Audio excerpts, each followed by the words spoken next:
you hurry up. You'll be late for school. Peter, have you seen my other saddle shoe? You looking shoe bag? Oh, where is the shoe bag?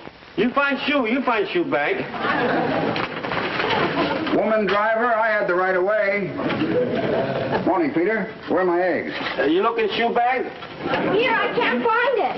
And where's my green sweater? Green sweater. Honey, the bus is due. You've been late every day this week. I can't find my other shoe, Uncle Bentley. Why don't you keep it in the shoe bag along with my eggs? It's in the dining room.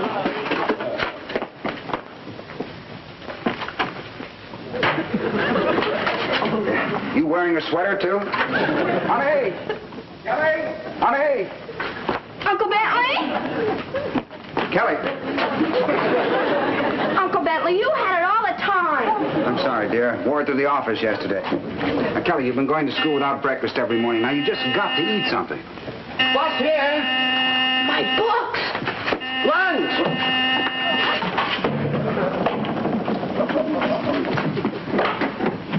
She'll be out in a minute. I can't find my book. Hold it.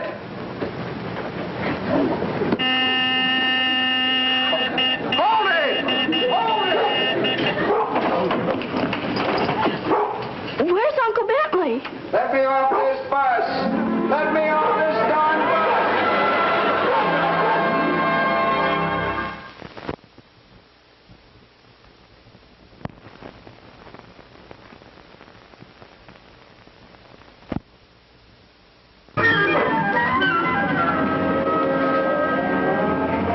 Peter, this is the most disorganized house I've ever seen. Kelly is always late. She doesn't know where her things are. She doesn't eat properly. As her legal guardian, I feel a sense of responsibility. I still say that we need a housekeeper. Who need housekeeper? Place run like clockwork. Besides, Niece Kelly very unhappy when you mention housekeeper. Hello? Oh, hello, Mrs. Carter. If it's about that school rezoning, I haven't seen the commissioners.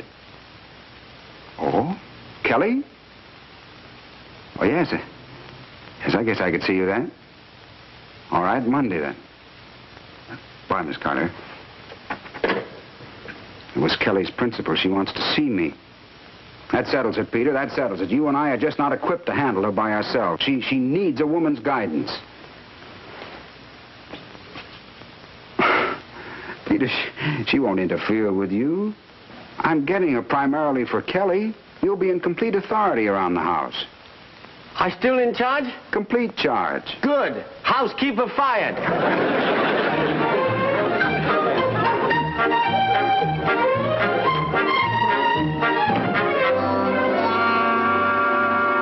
Mr. Gregg, won't you come in, please? The Saunders Crockett Agency has been placing domestics in Beverly Hills homes for 25 years. We have quite a tradition. May I ask who recommended us? Oh, John Wilson. Oh, is that the department store Wilson or the polo playing Wilson? The elevator starter, Wilson. Down the lot. You see, I have a law office in this building. Oh, well, do you know Collins, Martin, and Richardson? Is that the law firm or the Yankee infield? The elevator starter, Wilson. Well, you see, Mr. Gregg, we're very careful about the domestics we place and the homes in which we place them. Well, I assure you that we'll do nothing to let the Saunders Crockett flag drag in the dust. Well, I think possibly the elevator starter, Wilson? He might have a string of polo ponies on the side. Kelly, I still say this is no good. Your Uncle Bentley tells us to be real nice to housekeeper agency sent out. Oh, Peter. We are going to be nice to her. We're just going to give her a warm welcome. I think this welcome is warmer than she expected. Oh, Peter.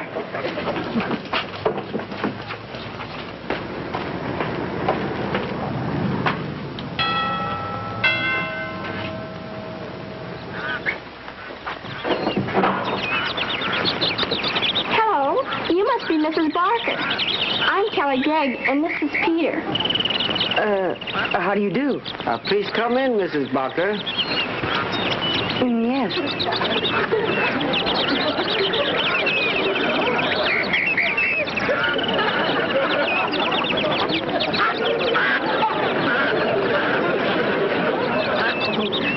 I take your bag?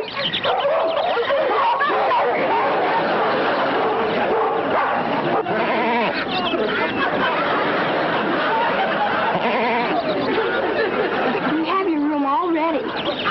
By the way, do you like lizards? Lizards? No, Niece Kelly. I moved lizards into guest room. Oh. Snakes are now in Mrs. Barker's room.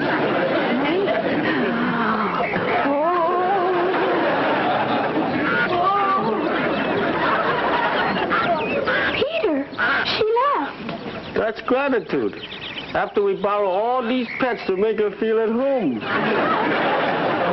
Wait a minute, Mr. Saunders. What was Mrs. Barker doing at the zoo? My house.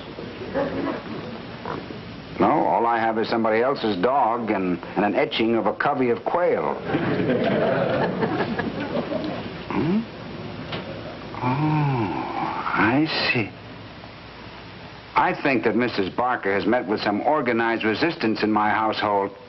If you send someone else out, Mr. Saunders, I assure you there'll be no more trouble. Please, Mr. Saunders, I can give you some very important people as references. If you call, for example, Carl Hickey. Oh, Miss Farrell, all unpacked? Yes. How'd you like your room? Oh, it's a lovely little room. It's so nicely furnished. I'll change it when I get time. Well, this is your home now. We want you to be comfortable here, as comfortable as you were with the Dunnocks. Oh, I think I will. Mr. Saunders told me the head of the Bar Association personally vouched for you. Yes, how to get the mayor, too. Oh, did I tell you I worked for the Dunnocks for 23 years? Yes, I believe you did mention it. I came to work for them when Carolyn was just 3 months old. I stayed until Carolyn got married 4 months ago.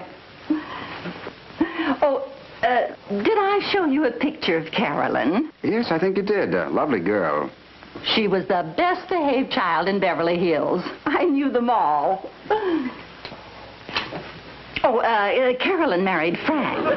He's a geologist. Oh. Uncle Bentley, did I show you the wonderful pet Nancy gave me? Oh, what a darling little duck. I just love pets. Carolyn used to keep white mice. Well, now, Kelly, why don't we hang up our clothes, tidy up our room, and then we'll keep it that way. Dear? You know, Carolyn won the neatest bunk in summer camp 3 years running. Come along, dear. Kelly, I want you and Mrs. Farrell to be good friends. The next 23 years will be a lot easier that way.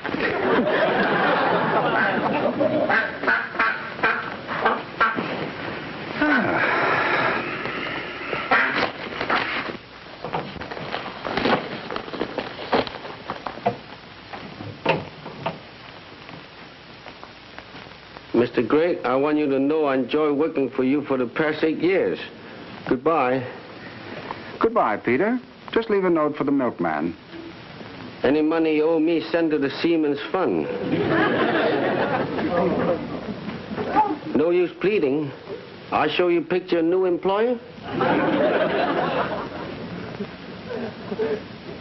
Maybe you're so choked up you can't talk? Tell you what, I stay a few days till you find someone else. Hate to see old employer break down like this. Peter, what are you doing with those bags? That's a question you're supposed to ask on way out. Oh, Peter, Kelly needs Mrs. Farrell, and I've got to show some progress when I see her principal on Monday. So Mrs. Farrell stays here as long as she's needed. She in last place 23 years. In 23 years, niece Kelly be 36. You be 59. I'll be 102.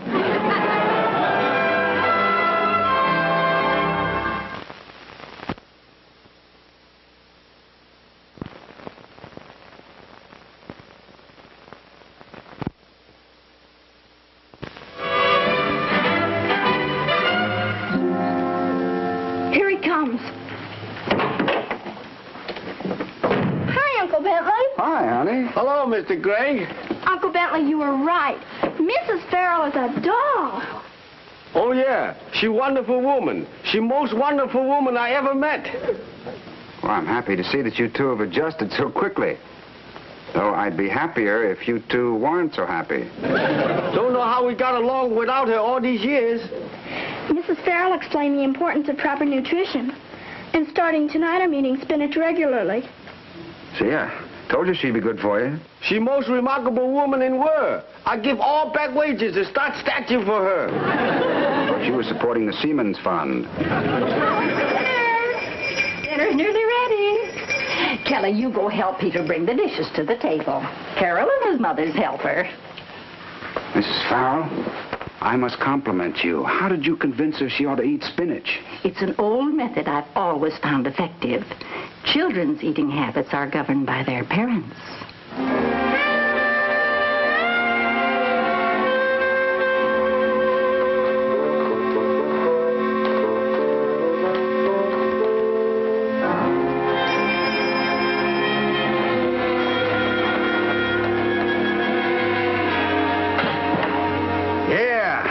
I'm really starved. Liver? Squash? Turnip? What is this, Peter? Revenge? That's everything I hate. If the parent makes an effort to eat the things he doesn't care for, the child will follow his example. Yes, but liver? Squash? Turnips? Right up to the time Carolyn got married, I had Mr. Dunnick eating chicken livers and kidneys, even though he hated them. Well, I hope Kelly marries very early.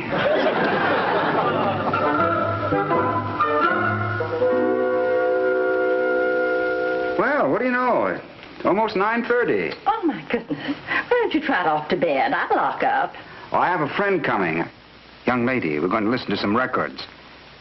We'll be very quiet. Well, I think it's wonderful having friends come to the house rather... A young lady? When are you getting married? We haven't set the date as yet. Well, I know you don't want an old lady sitting around knitting while you're entertaining. So I'll just put this away.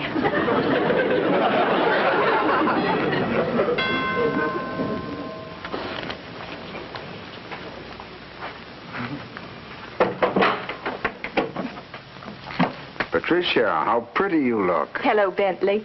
Forgive the casual look. It took me 2 hours to achieve it. Miss Farrell, this is Patricia Robbins. Mrs. Farrell, Pat. You don't have to introduce me to this child. Little Patty Robbins. Mrs. Farrell, how are Oh, you two know each other? No. Patty of the long blonde curls, the knock knees, and the lisp. Oh, my, how you've grown. Yeah, she's come a long way. And Father, dear? you? Oh, wonderful, thank you.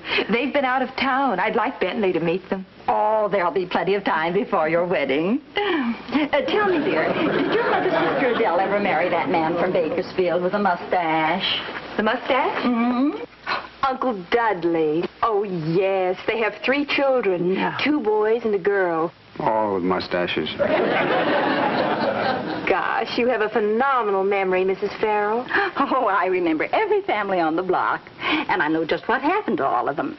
Now, on the corner were the Stearns. They had 3 children, Maury, Harvey, and Kitty.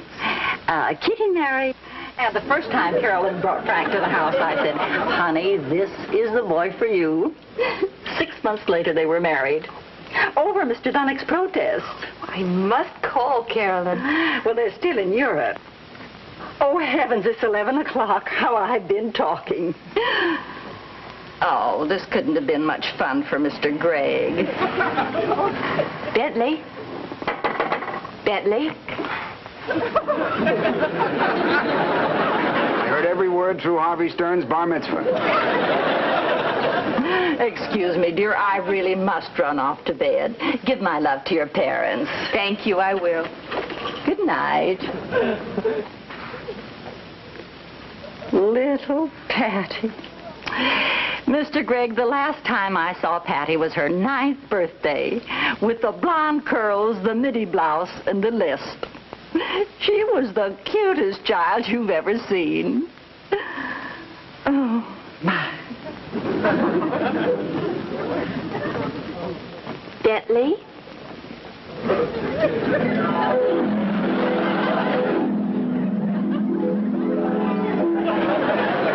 Stop standing. Come here and sit by me. Come on, little Patty. I'd better take you home. Mrs. Farrell always on ball. She got niece Kelly waiting outside for bus 15 minutes early. I know. There should be a statue of her in every park. She good for Kelly. Of course, you eat liver next 4 years. She not permit you to watch fight on television. I watch in my room. I tell you how they come out. Peter, she's going to stay. She's a wonderful woman. Oh, you bet. Little Patricia like her, too. Mrs. Farrell know every girl you know in Beverly Hills. Little Lucy, little Wendy. You were listening last night. Oh, no, I go to sleep when you do. Harvey Stern bar mitzvah. You two are waiting like vultures for me to crack. Well, this woman is good for Kelly, and no matter how she affects my life, she's going to stay. Oh, Peter, the boys are coming over to play poker tonight. Would you set up the table and make sure there's plenty of beer on ice?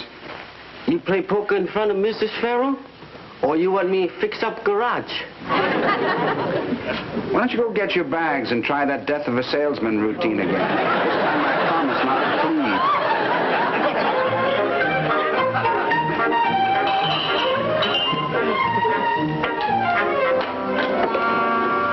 plead. Kelly goes to bed like an angel.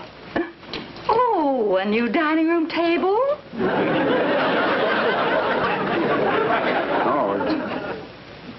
It's a poker table. I have some friends coming over to play tonight. Oh, I think it's so much nicer having friends to the house rather than running around looking for something to do. What do you play for? Beans or pins?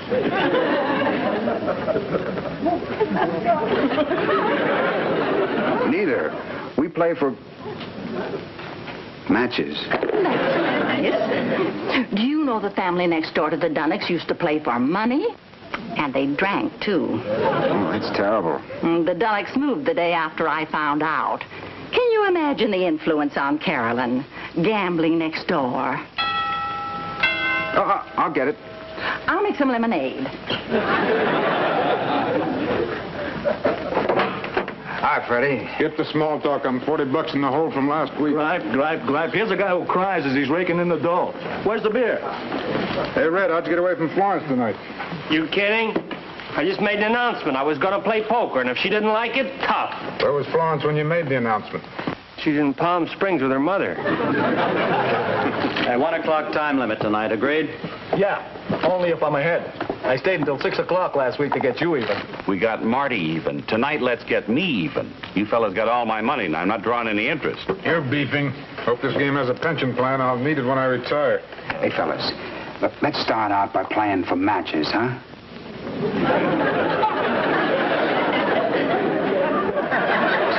I hired a housekeeper for Kelly, and she's against gambling, and I want to keep her.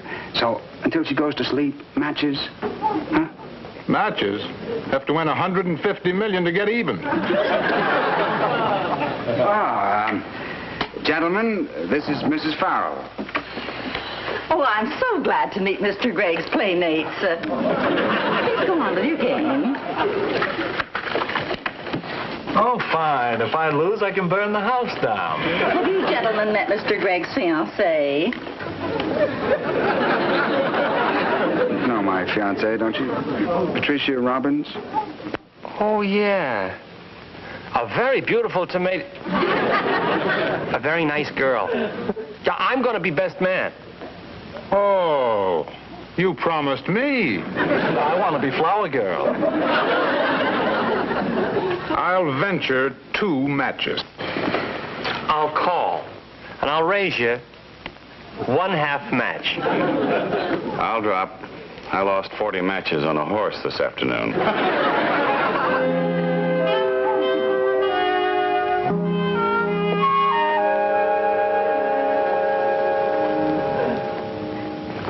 Now, Carl, what do you got?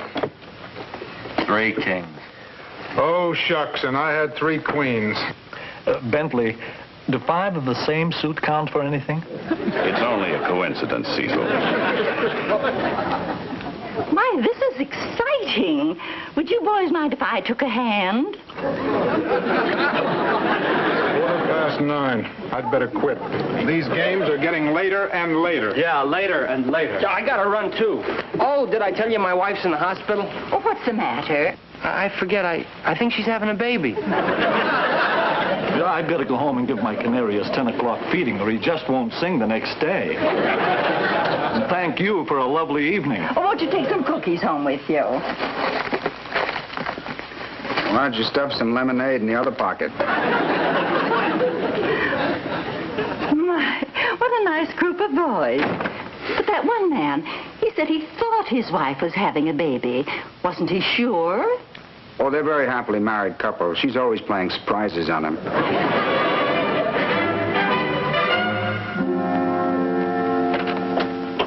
Mrs. Carter, I'm Bentley Gregg. Oh, yes, Mr. Gregg. Please sit down. Thank you. I think I know why you asked me here today. Oh, we make it a policy to ask each parent to come in for a little talk at least once a semester. Well, I appreciate your tact. But whatever Kelly's failings have been in the past, I think now we're on the right track. Well, actually, when I first made this appointment, it was to compliment you on having one of the best liked and most well-adjusted children in the school. Oh, really? But I'm glad you did come in, because in the last 3 or 4 days, there's been a change. Suddenly, Kelly seems disturbed. Has anything happened in the home to cause her to feel emotionally upset? Is something wrong, Mr. Gregg? You see, Mrs. Carter, I'm a bachelor, and I wanted Kelly to have the feminine supervision I thought she needed, so I hired a housekeeper. Mrs. Carter, I faced 23 years with the wrong woman.